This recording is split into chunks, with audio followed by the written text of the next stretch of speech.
ሻሎም ሻሎም በመላው ዓለም ላይ የምትገኙ እንዲሁም በኢትዮጵያ በሐዋሳና አካባቢ ላይ የምትገኙ ቅዱሳን የእናንተ ወንድም ፕሮፌት የመናኝ ከክራይስት ሮክ ኢንተርናሽናል ቤተክርስቲያን ከፊታችን መጋቢት 20 ዕለተ ቅዳሜ በአይነት ልዩ ለታሙት የምንጸልይበት ልዩ የፓውስ ፕሮግራም ተዘጋጅቷል።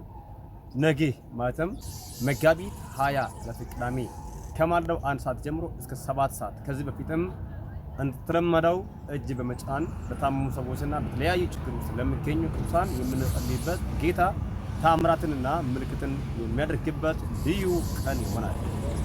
እርሱና የሰቡ በስፍራው በመገኘት እግዚአብሔር ጸጋ በረከት ተካፋይ እንድትሆኑ ሲል የጋበዝኩኝ በዩቲዩብ ላይ ያላችሁ በዩቲዩብን እንዲሁም ደግሞ በቲክቶክ ያላችሁ በቲክቶክ መስመርን በቴሌግራም እና ዋትስአፕ ላይ የምትጠቀሙ ሰዎች በኢንስታግራም እና ትዊተር በሁሉም ማህበራዊ ሚዲያ ላይ የምትገኙ ይህንን መልእክት ለሰዎች እንድትደርስላችሁ ሼር በማድረግ የወንጌል ስራ እንድትሰሩ ሲል ጥሪዬን አቀርብላችኋለሁ። አድራሻችን ሐዋሳ ዳቱ ሳውስ ሆቴል አለፍ እንዳላችሁ ታገኙታላችሁ። ለበለጠ መረጃ በ0919253423 እና በ0916572502 በእነዚህ ስልክ ቁጥሮቻችን በመደወል እንድታገኙ ይሁን። ከኛ ጋር አብረን በመሆን የወንጌል ስራ በመስራት እንድታተርፉ ይሁን። ያላችሁ በሰላማችሁ ይሁን። ቻው